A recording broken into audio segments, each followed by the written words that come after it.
Selamat pagi Bapak, Ibu, dan Saudara yang dikasihi Tuhan Yesus. Perkenankan pada pagi hari ini kami akan membacakan warta jemaat Minggu 4 Oktober 2020. Warta jemaat Minggu 4 Oktober 2021. Pelayanan ibadah Minggu 4 Oktober 2020. Kaliwapu dilayani oleh Bapak Pendeta Slamet Suharyanto. Penerima tamu 1. Bapak Heri Baktiarso dan Bapak Ismulyadi. Petugas Korektan Bapak Heri Baktiarso dan Bapak Ismulyadi. Ditambah Bapak Karyoso. Petugas singer Saudari Ruti dan Saudara Joy Wisnu. Petugas LCD Bapak Andi. Petugas Son Bapak Richard. 2. Pelaksanaan ibadah Kamis malam tanggal 8 Oktober 2020 jam 7 malam dilayani Bapak Suyanto. Ibadah di rumah masing-masing melalui rekaman audio. 2. Pelayanan ibadah minggu depan tanggal 11 Oktober 2020 Kaliwapu dilayani oleh Bapak Pendeta Slamet Suharyanto. Ibadah jam 7 pagi diikuti oleh kelompok doa 1 sampai kelompok doa 5. Ibadah jam 5 sore diikuti oleh kelompok doa 6 sampai kelompok doa 9, kelompok doa 0 dan kelompok conge. 4. Komisi Wanita. Ibadah wanita Selasa 6 Oktober 2020 jam 5 sore dilayani oleh Ibu Sumiran. Ibadah di rumah masing-masing melalui rekaman audio. 5. Komisi Pemuda Remaja. Ibadah gabungan pemuda remaja dilaksanakan Sabtu 10 Oktober 2020 jam 19 atau jam 7 malam yang akan dilayani oleh Bapak Ismulyadi. 6. Lain-lain. Ibadah syukur undur-undur akan dilaksanakan pada hari Minggu tanggal 25 Oktober 2020. Ibadah tetap dibagi 2, yaitu pagi dan sore, dan tidak ada perjamuan kasih. Demikian Bapak, Ibu, dan Saudara warta jemaat di pagi ini. Terima kasih atas perhatiannya. Selamat beribadah. Tuhan Yesus memberkati. Selamat pagi Bapak Ibu sekalian. Shalom. Terima kasih kepada Tuhan Yesus Kristus karena atas berkatnya kita dapat berkumpul di tempat ini. Dan marilah kita memulai ibadah pada hari ini dengan ujian nomor 240. Hidup Jemaat 249 ayat 1 dan 2, berikan persaudaraan.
Jemaat yang dikasihi Tuhan, mari kita masuk ruangan kudus ini.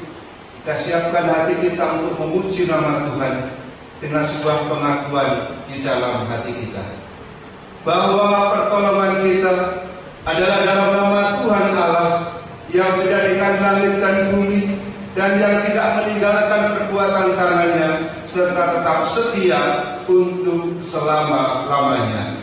Amin.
Anugerah dan sejahtera dari Allah Bapa dan Tuhan kita Yesus Kristus.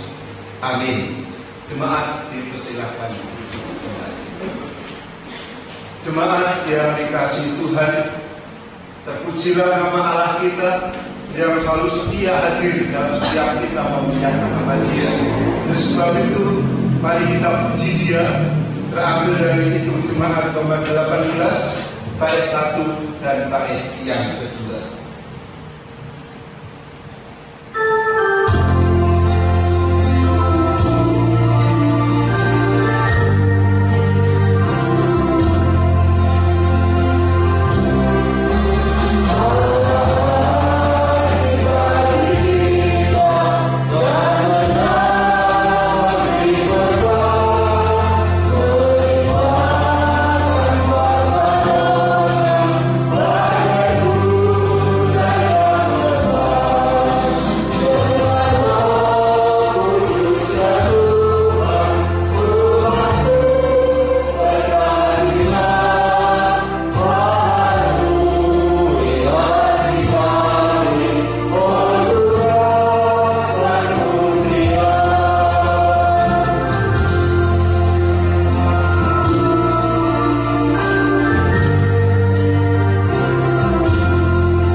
Jemaat yang dikasihi Tuhan, hukum kasih yang terdapat dalam kitab Injil Matius pasal 22 ayat 37 sampai 40 berbunyi begini. Jawab Yesus kepadanya, "Kasihilah Tuhan Allahmu dengan segenap hatimu, dan dengan segenap jiwamu, dan dengan segenap akal budimu. Itulah hukum yang terutama dan yang pertama. Dan hukum yang kedua, yang sama dengan itu ialah, kasihilah sesama manusia seperti dirimu sendiri." Amin. Jemaat yang dikasihi Tuhan, hidup kita sering tidak sesuai dengan firman Tuhan ini. Oleh sebab itu, mari kita mengaku dosa dan mendengarkan berita pengampunan. Jemaat, kami menuntut bangkit berdiri.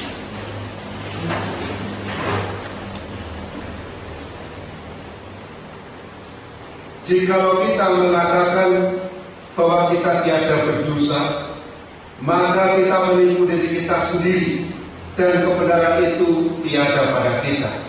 Oleh karena itu, marilah kita mengakui dosa kita di hadapan Allah. Ya Tuhan, Engkaulah Allah yang Maha Besar dan Hebat, bahwa kami sudah berbuat dosa dan sudah bersalah serta sudah berbuat jahat.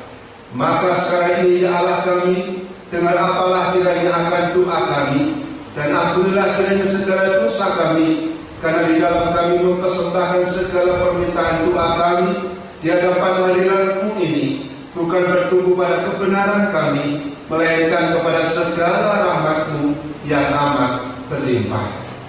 Amin.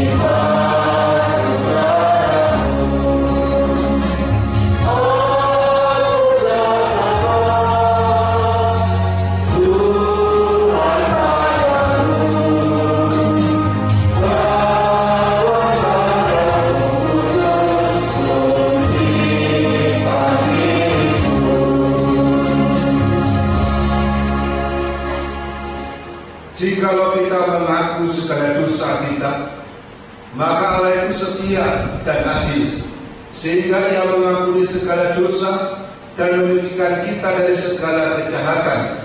Karena dengan anugerah itu kita diselamatkan dari sebab iman. Maka itu bukannya pekerjaan kita, melainkan karunia Allah. Syukur kepada Allah sebab anugerahnya yang tiada terkira itu. Amin.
Jemaat yang dikasihi Tuhan, firman Tuhan saya ambil dari kitab Injil Matius pasal 21 ayat 33 sampai 46. Matius pasal 21 ayat 33 sampai 46. Begini isi firman Tuhan. Perumpamaan tentang penggarap kebun anggur. Dengarkanlah suatu perumpamaan yang lain. Adalah seorang tuan tanah membuka kebun anggur dan menanam pagar sekelilingnya. Ia menggali lubang tempat memeras anggur dan mendirikan menara jaga di dalam kebun itu. Kemudian ia menyewakan kebun itu kepada penggarap-penggarap lalu berangkat ke negeri lain. Ketika hampir tiba musim petik, ia menyuruh hamba-hambanya kepada penggarap-penggarap itu untuk menerima hasil yang menjadi bagiannya. Tetapi penggarap-penggarap itu menangkap hamba-hambanya itu. Mereka memukul yang seorang, membunuh yang lain, dan melempari yang lain pula dengan batu. Kemudian Tuhan itu menyuruh pula hamba-hamba yang lain lebih banyak daripada yang semula. Tetapi mereka pun diperlakukan sama seperti kawan-kawan mereka. Akhirnya ia menyuruh anaknya kepada mereka, katanya, "Anakku akan mereka segani. Tetapi ketika penggarap-penggarap itu melihat anaknya itu, mereka berkata seorang kepada yang lain, "Ia adalah ahli waris, mari kita bunuh dia, supaya warisannya menjadi milik kita." Mereka menangkapnya dan melemparkannya keluar kebun anggur itu, lalu membunuhnya. Maka apabila tuan kebun anggur itu datang, apakah yang akan dilakukan dengan penggarap-penggarap itu? Kata mereka kepadanya, "Ia akan membinasakan orang-orang jahat itu, dan kebun anggurnya akan disewakan kepada penggarap-penggarap lain yang akan menyerahkan hasilnya kepadanya pada waktunya." Kata Yesus kepada mereka, "Belum pernahkah kamu baca dalam kitab suci, batu yang dibuang oleh tukang-tukang bangunan telah menjadi batu penjuru? Hal itu terjadi dari pihak Tuhan, suatu perbuatan ajaib di mata kita. Sebab itu, aku berkata kepadamu, bahwa kerajaan Allah akan diambil daripadamu dan akan diberikan kepada suatu bangsa yang akan menghasilkan buah kerajaan itu. Dan barang siapa jatuh ke atas batu itu, ia akan hancur. Dan barang siapa ditimpa batu itu, ia akan remuk." Ketika imam-imam kepala dan orang-orang Farisi mendengar perumpamaan Yesus, mereka mengerti bahwa mereka yang dimaksudkannya, dan mereka berusaha untuk menangkap dia, tetapi mereka takut kepada orang banyak, karena orang banyak itu menganggap dia nabi. Berbahagialah kita yang mendengar dan melakukan firman Tuhan. Amin. Jemaat yang dikasihi Tuhan, sebelum kita merenungkan firman ini, mari kita akan berdoa bersama, meminta Tuhan untuk bekerja di ladang tempat ini. Mari kita berdoa.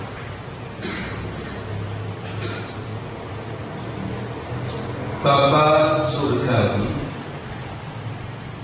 Engkau Allah yang baik, Engkau Allah yang peduli, Engkau Allah yang mengasihi kami, karena setiap langkah hidup kami selalu ada dalam penyertaan Tuhan. Pada pagi ini kami mengucap syukur kepada-Mu Tuhan, karena anugerah-Mu yang begitu besar, sehingga Engkau masih memberikan kesempatan kepada kami untuk datang di bait-Mu yang kudus. Pada kesempatan yang indah ini Tuhan, kami berdoa untuk para pelayan-Mu di tempat ini. Kami berdoa buat hamba-Mu yang Tuhan tanam di tempat ini. Biarlah Roh Kudus-Mu yang akan mengurapi, biarlah Roh Kudus-Mu yang akan menuntun dan membimbingnya, sehingga setiap langkah yang dikerjakan untuk kemuliaan nama-Mu ada dalam jangkauan kasih-Mu. Kami juga berdoa buat para Bapak Ibu Majelis, komisi dan pengurusnya, pekerja gereja, dan setiap orang yang ambil bagian dalam pekerjaan Tuhan, apapun bentuknya. Kiranya Tuhan memberkati mereka, kiranya Tuhan memakai mereka, kiranya Tuhan menuntun mereka, sehingga semua menjadi sarana untuk hormat kemuliaan nama-Mu. Bapa surgawi, kami juga berdoa setiap kegiatan yang ada di gereja ini, biarlah Tuhan hadir untuk menjamah kami, untuk menuntun kami, untuk memberkati kami Tuhan, sehingga setiap pribadi yang ada di bait-Mu yang kudus, hidup mereka merasakan akan pemeliharaan dan berkat Tuhan.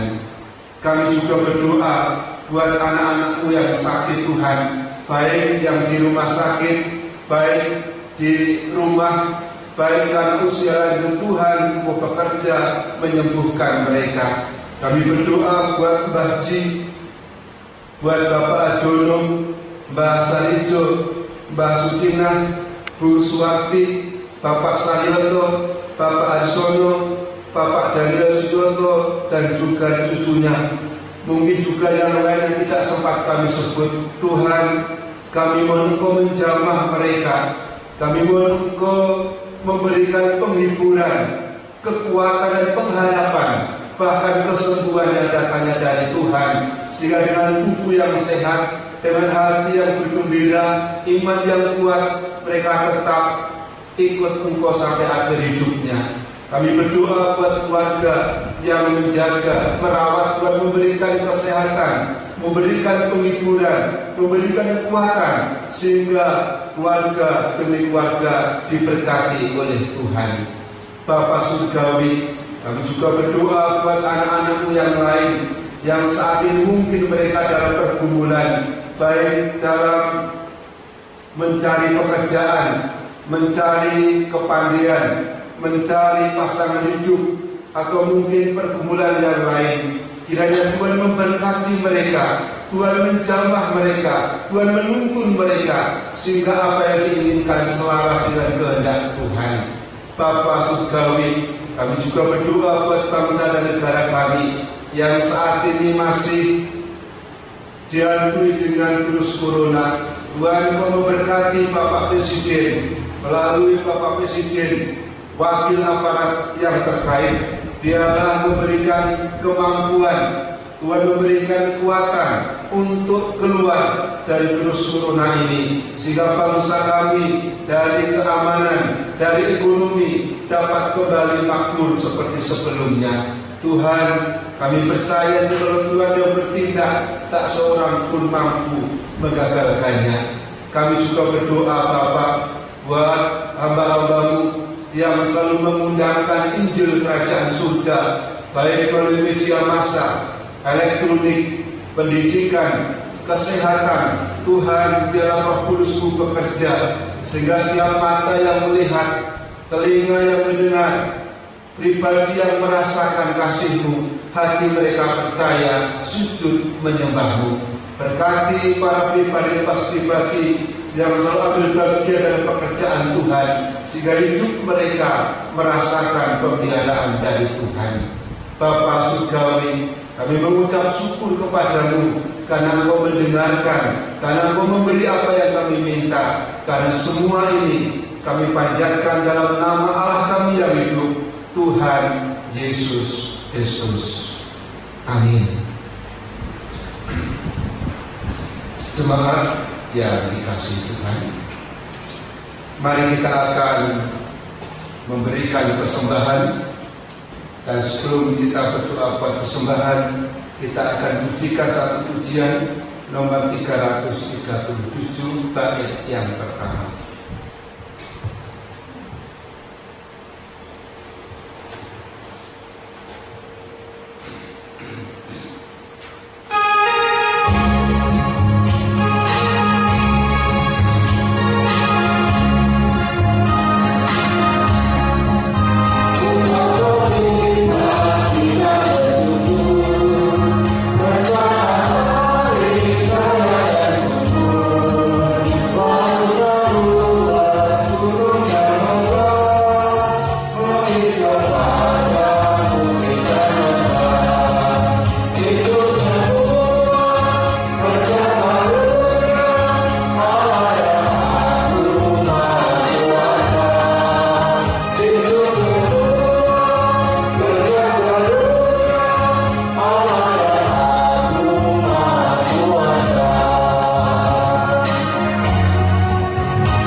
Terpujilah Engkau Allah yang berkuasa di dunia dan di surga, Allah yang tidak ada tandingannya, dan Allah yang tidak ada yang lain yang seperti Engkau, yang kami sembah, kami puji di dalam pribadi Tuhan Yesus Kristus. Pagi ini Tuhan, bentuk rasa syukur atas anugerah-Mu, kami persembahkan hidup kami, tubuh, jiwa, roh kami untuk hormat kemuliaan nama-Mu. Biarlah Tuhan Engkau menyucikan, menguduskan, sehingga persembahan hidup kami ini berkenan di hadapan Tuhan. Begitu pula sebagian rezeki yang Tuhan telah berikan kepada kami persembahkan untuk kemuliaan nama-Mu. Tuhan juga sucikan dan kuduskan, sehingga berkenan di hadapan Tuhan dan membuahkan berkat dari kehidupan setiap jemaat-Mu di tempat ini. Kami berdoa untuk anak-anak-Mu yang mengelola persembahan ini. Biarlah Tuhan juga memberkati mereka. Tuhan menuntun mereka sehingga setiap rupiah yang Tuhan percayakan berkenan di hadapan Tuhan. Bapa Surgawi, kami percaya bahwa setiap anak-anak yang ada di tempat ini menikmati berkat anugerah-Mu. Lebih daripada itu Bapa, sebentar kami akan mendengarkan firman-Mu. Kami akan merenungkan kebenaran firman-Mu. Biarlah Roh Kudus-Mu yang hidup, yang akan menyentuh hati kami, yang akan membentuk hati kami, yang akan memulihkan hati kami, sehingga iman kami berakar, bertumbuh, berbuah di dalam Tuhan. Hamba-Mu yang jauh dari kesempurnaan, biarlah Roh Kudus-Mu yang sempurna yang akan menuntunnya. Kami serahkan Tuhan doa dan harapan kami ini di dalam satu nama Allah kami yang hidup, Tuhan Yesus Kristus. Haleluya. Amin. Jemaat dipersilakan.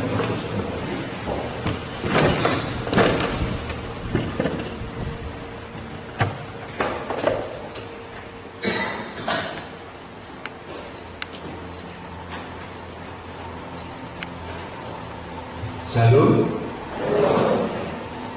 Bapak Ibu, saudara-saudari yang dikasihi Tuhan, setiap kita sebagai orang tua pasti mempunyai rencana yang baik buat anak-anaknya. Setiap kita orang tua mengupayakan yang terbaik buat anak-anaknya. Tetapi jujur kadangkala pemahaman anak sama orang tua itu tidak selamanya bisa selaras. Orang tua berbicara berdasarkan pengetahuan dan pengalamannya, sementara anak yang belum pernah mengalami satupun pengalaman orang tua itu kadang-kadang tidak bisa sinkron, dan ketidaksinkronan itu bisa memicu sebuah perbedaan dalam hidup berumah tangga. Tentu hal itu akan membuat orang tua mengalami kesedihan. Kenapa? Sudah diberitahu, sudah dinasihati, ternyata tidak ada titik temu. Begitu pula Tuhan. Tuhan yang kita sembah itu mempunyai sebuah master plan atau rencana besar bagi setiap jemaat yang dipanggilnya, dengan berbagai cara mengupayakan supaya umat Tuhan dimanapun berada hidup selaras dengan pikiran Tuhan, dengan kemauan Tuhan, dan dengan kehendak Tuhan. Tetapi seringkali tidak ada titik temu antara kemauan Tuhan dengan kemauan umat Tuhan, sehingga semua itu menimbulkan luka di antara mereka berdua. Entah Tuhan yang luka hatinya dengan sebuah kesedihan melihat buah dari anak-anaknya, atau sebaliknya anak-anak itu senang karena bisa melakukan apa yang diinginkannya. Bapak Ibu jemaat yang dikasihi Tuhan, di dalam perumpamaan ini kita akan membaca bagaimana seorang tuan tanah yang mempunyai kekayaan yang cukup membuat ladang baru. Dan di dalam ayat 33 saya akan bacakan berbunyi begini: dengarkanlah suatu perumpamaan yang lain. Adalah seorang tuan tanah membuka kebun anggur dan menanam pagar sekelilingnya. Ia menggali lubang tempat meras anggur dan mendirikan menara jaga di dalam kebun itu. Kemudian ia menyewakan kebun itu kepada penggarap-penggarap, lalu berangkat ke negeri lain. Bapak Ibu jemaat yang dikasihi Tuhan, tuan tanah ini adalah gambaran dari Tuhan, Allah yang hidup, yang mempunyai rencana besar untuk membuat atau membuka ladang kebun anggur. Sudah dipersiapkan sebegitu rupa. Dikatakan di situ membuka kebun anggur, ditanami pagar sekelilingnya, dibuat lubang untuk memeras anggur, dan dibangun sebuah menara supaya terjaga kebun anggur itu. Di dalam kitab Yesaya pasal 5 ayat 12 dituliskan di situ dengan harapan sebuah hasil yang maksimal. Bibit anggur yang ditanam di kebun anggur itu adalah bibit yang manis, bibit yang baik, bibit yang hasilnya menyenangkan tuannya, sehingga mempunyai nilai yang komersial tinggi, sehingga setiap orang bisa merasakan. Namun fakta berikutnya, ternyata kebun anggur yang sudah dipersiapkan, yang sudah direncanakan, yang sudah diberi fasilitas yang baik, dengan harapan hasilnya baik, ternyata hasilnya tidak menyenangkan. Tentu keadaan ini membuat sedih tuan pemilik anggur itu. Kebun anggur adalah bangsa Israel, di mana bangsa Israel telah dipilih oleh Tuhan. Bangsa Israel telah dipersiapkan oleh Tuhan. Bangsa Israel telah diadopsi oleh Tuhan menjadi umat tebusan Allah, dengan dipersiapkan begitu banyak rencana-rencana Tuhan, dengan harapan bisa menghasilkan kehidupan yang baik, bisa menghasilkan kehidupan yang benar, bisa menghasilkan sesuatu yang menyenangkan hati Tuhan. Namun kenyataan hasilnya tidak seperti yang diharapkan oleh Tuhan. Hal ini membuat sebuah kesedihan di hati Tuhan. Kenyataan itu membuat hati Tuhan terluka.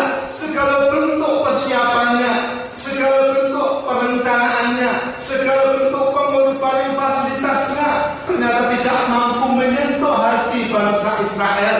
Tidak ada tempat di hatinya, sehingga tidak ada satupun bangsa Israel yang bisa menghasilkan buah yang seperti diharapkan oleh Tuhan. Dan semua itu membuat sedih hati Tuhan.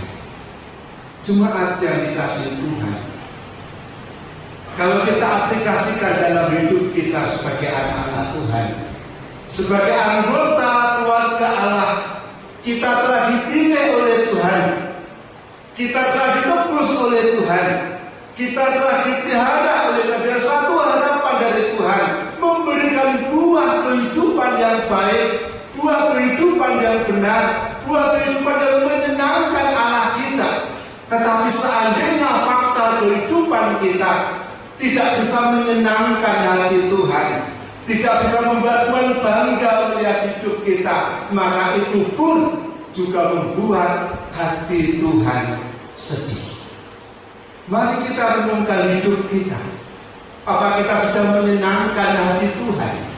Apakah setiap langkah kita, pemikiran kita, ucapan kita menyenangkan hati Tuhan? Sehingga saat kita mengucapkan sesuatu, kita berjalan, kita berpikir sesuatu, berkenan di hadapan Tuhan. Dan itulah persembahan dalam hidup yang kudus, yang berkenan pada Tuhan, yang menyenangkan hati Tuhan. Allah bisa sedih melihat kehidupan kita yang tidak bisa menyenangkan Tuhan. Itu kesedihan yang pertama. Kesedihan yang kedua, Tuhan melihat pada penggarap-penggarapnya. Saya akan baca ayat 35. Tetapi penggarap-penggarap itu menangkap hamba-hambanya itu. Mereka memukul yang seorang, membunuh yang lain, dan melempar yang lain pula dengan batu. Dikatakan bahwa tuan tanah sesuai janji kesepakatan waktu buah itu mulai panen, atau setelah panen maka tuan tanah itu mengirim para hamba-hambanya dengan harapan supaya hasil panen itu diberikan seperti yang diharapkan oleh tuan tanah. Tetapi para penggarap ini justru dikatakan membunuhnya. Para hamba datang, dipegang, dipukuli, dilempari, ditendang keluar, dan dibunuh akhirnya. Tuhan tanah masih sabar, kita kirim hamba Tuhan, hamba-hamba Tuhan lebih banyak lagi. Dikirim yang kedua lebih banyak hamba-hambanya. Mungkin pikirnya lebih banyak akan takut, ternyata justru tidak. Hamba-hamba yang kedua lebih banyak sama, mereka dipegang, dipukul, dilempar keluar, dan dibunuh. Akhirnya hamba-hamba utusan Tuhan tanah ini pun mempunyai nasib yang sama. Tuhan tanah punya pikiran, mungkin anak saya saja. Dengan anak saya mungkin mereka segar, mungkin mereka pegeboh, sehingga mempunyai rasa hormat kepada anakku. Ternyata saat anak Tuhan tanah dikirim, mempunyai nasib yang sama. Mereka dilempar, mereka ditendang, mereka dipukul, dan akhirnya dibunuh. Bapak Ibu, jemaat yang dikasih Tuhan, para penggarap ini adalah para pemimpin orang Yahudi yang sudah sekian tahun semenjak bangsa tadi dipilih oleh Tuhan, telah diutus para nabi, para raja menjadi utusan-utusan Tuhan untuk menagih janji hasil dari kebun anggur itu. Tetapi para pemimpin Yahudi, orang Farisi, para imam justru mempunyai hati yang jahat, mempunyai hati yang tidak hormat, mempunyai hati yang punya inisiatif yang tidak baik, sehingga membunuhnya. Dan itu tidak hanya berhenti pada hamba, anaknya sendiri, Tuhan Yesus Kristus, juga dibunuh oleh para pemimpin orang Yahudi. Hal ini membuat hati Tuhan sedih yang kedua. Kenapa anaknya sendiri harusnya dihormati? Anaknya sendiri harusnya mendapat penghormatan yang lebih, justru dilakukan yang sama, sehingga ini membuat hati Tuhan sangat sedih. Dan tidak ada cara lain saat Tuhan bertanya kepada para murid, kira-kira apa yang akan diperbuat oleh Tuhan tanah itu seandainya nanti pulang dari negara lain? Dikatakan maka akan dibalas orang-orang pembuat kejahatan. Bapak Ibu, jemaat yang dikasih Tuhan, begitu pula hidup kita. Mungkin kita tidak hanya kebun anggur, kita diberi kepercayaan lebih oleh Tuhan. Mari kita berikan yang terbaik untuk Tuhan. Mari kita persembahkan yang hidup di hati Tuhan, supaya apa yang dipersembahkan dari hidup kita ini menyenangkan hati Tuhan. Karena di tengah-tengah kesedihan ada sebuah keadilan. Allah mengasihi kebun anggurnya, iya. Allah mengasihi para penggarapnya, iya. Allah berkorban untuk kebun anggur dan penggarapnya, iya. Tetapi di dalam kasih itu ada sebuah keadilan. Di dalam kesedihan Allah tetap ada sebuah keadilan. Allah tidak akan membiarkan karakter pribadi yang melukai hati Tuhan dibiarkan. Sehingga di dalam ayat 41 saya akan bacakan begini. Kata mereka kepadanya, ia akan membinasakan orang-orang jahat itu, dan kebun anggurnya akan disewakan kepada penggarap-penggarap lain. Ia akan menyerahkan hasilnya kepadanya pada waktunya. Jemaat yang dikasihi Tuhan, Allah itu adil. Kasih-Nya memang tak terbatas, tetapi bukan berarti tak terbatas membenarkan sebuah kejahatan.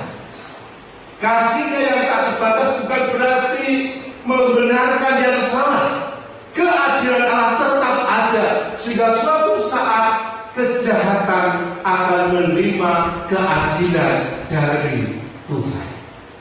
Kalaupun bangsa Israel, orang Yahudi yang tetap menjadi umat tebusan Allah, tetap menjadi umat pilihan Allah, namun ada sesuatu yang diambil oleh Tuhan. Di dalam ayat 43 saya bacakan begini. Sebab itu aku berkata kepadamu bahwa kerajaan Allah akan diambil daripadamu dan akan diberikan kepada suatu bangsa yang akan menghasilkan buah kerajaan itu. Artinya bahwa secara fisik bangsa Israel tetap menjadi umat tebusan Allah, karena itu janji Allah. Secara fisik orang-orang Farisi tetap menjadi orang-orang Farisi. Orang Yahudi tetap jadi suku orang Yahudi. Para imam tetap menduduki jabatan para imam. Namun kerajaan Allah akan diambil daripadanya dan diberikan kepada orang lain. Ini adalah keadilan yang bersifat rohani. Orang tidak memahami sejauh itu. Orang Farisi merasa bangga dengan jabatannya orang Farisi. Orang Yahudi bangga dengan takdirnya sebagai orang Yahudi. Para imam bangga dengan dirinya sebagai imam. Namun nilai rohani sudah diambil oleh Tuhan. Tidak lagi menjadi anggota kerajaan Allah. Mereka ada di luar, jauh dari hadapan Tuhan. Begitu pula hidup kita. Kita sebagai anggota keluarga Allah yang telah dipilih, ditebus oleh Tuhan. Saat kita tidak bisa menyenangkan hati Tuhan, mungkin kita tetap bangga sebagai anak Tuhan. Kita tetap menjadi jabatan gerejawi termasuk saya. Tetapi jangan salah mengira, keadilan Allah tetap ada. Suatu saat cepat atau lambat, anggota kerajaan Allah diambil, diberikan pada orang lain. Kalau kita tidak mampu menyajikan kehidupan yang menyenangkan hati Tuhan, kalau kita tidak memberikan persembahan karakter yang benar, yang kudus, yang suci di hadapan Tuhan, cepat atau lambat akan diambil oleh Tuhan. Walaupun mungkin status kita, jabatan kita, keanggotaan kita tetap ada, kita sandang setiap hari, tapi anggota kerajaan Allah diambil oleh Tuhan. Mari kesempatan yang indah ini kita merenungkan hidup kita masing-masing. Setiap orang bertanggung jawab secara pribadi. Suami tidak bisa bergantung pada istri, anak tidak bisa bergantung pada orang tua. Setiap orang bertanggung jawab pribadi. Sajikan kesembahan yang hidup, yang kudus dan benar pada Allah, supaya saat Allah melihat kita, hatinya senang, hatinya bangga punya anak seperti kita, sehingga hidup kita diberkati oleh Tuhan. Berbahagialah kita yang mampu menyajikan kehidupan yang kudus, yang suci, yang berkenan kepada Tuhan. Amin. Kita berdoa.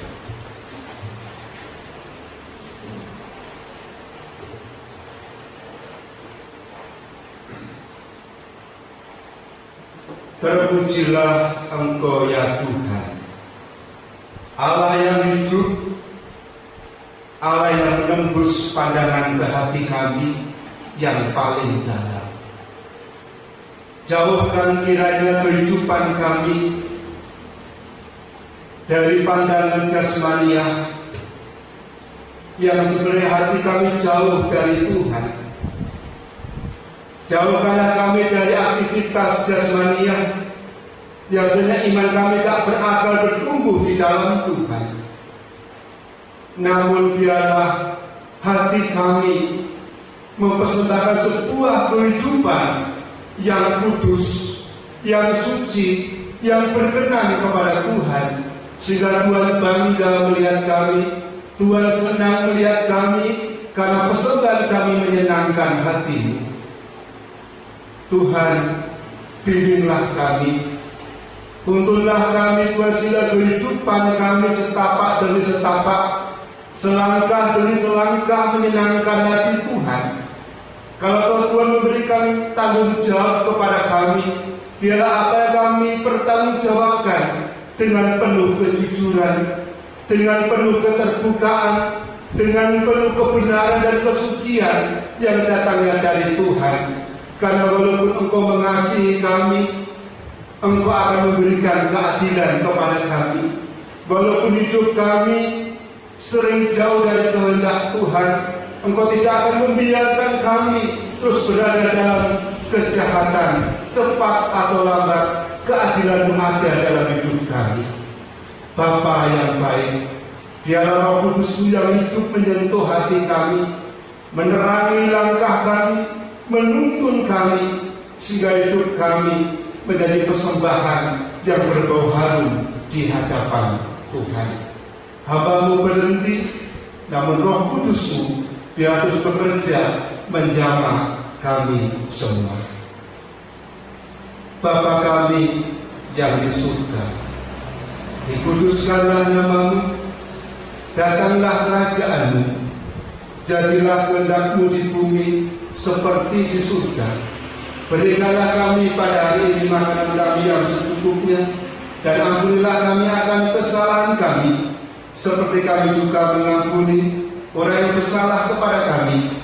Dan janganlah membawa kami ke dalam percobaan, tetapi lepaskanlah kami daripada yang jahat, karena Engkau-lah yang mempunyai kerajaan dan kuasa dan kemuliaan sampai selama-lamanya. Amin. Jemaat yang dikasihi Tuhan, untuk meresponi firman Tuhan, kita akan mengaku pengakuan iman rasuli, dan kepada yang bertugas saya persilakan. Jemaat yang berdiri, mari dengan segenap hati kita dan segenap hati kita ucapkan pengakuan iman rasul. 1. Aku percaya kepada Allah Bapa yang Maha Kuasa, Khalik langit dan bumi. 2. Dan kepada Yesus Kristus, anaknya yang tunggal, Tuhan kita. 3. Yang dikandung daripada Roh Kudus, lahir dari anak darah Maria. 4. Yang menderita di bawah pemerintahan Pontius Pilatus, disalibkan, mati dan dikuburkan, turun ke dalam kerajaan maut. 5. Pada hari yang ketiga bangkit pula dari antara orang mati. 6. Naik ke surga, duduk di sebelah kanan Allah Bapa yang Maha Kuasa. 7. Dan akan datang dari sana untuk menghakimi orang yang hidup dan mati. 8. Aku percaya kepada Roh Kudus. 9. Gereja yang kudus dan taat, persekutuan orang kudus. 10. Pengampunan dosa. 11. Kebangkitan daging. 12. Dan hidup yang kekal. Jemaat Penuhan untuk kembali. Jemaat yang dikasihi Tuhan, mari kita akan memuji nama Tuhan dengan pujian nomor 332, kekuatan serta penghiburan. Amin.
Jemaat yang dikasihi Tuhan, mari kita pulang, kita persembahkan hidup kita yang berkenan di hadapan Tuhan, yang suci, yang kudus dan hidup, sehingga hidup kita diberkati oleh Tuhan. Pulanglah dan terimalah berkat Tuhan. Maka anugerah dari Allah Bapa, di dalam nama Tuhan Yesus Kristus, dan persekutuan Allah Roh Kudus memberkati saudara sekalian pagi ini sampai selama-lamanya. Amin.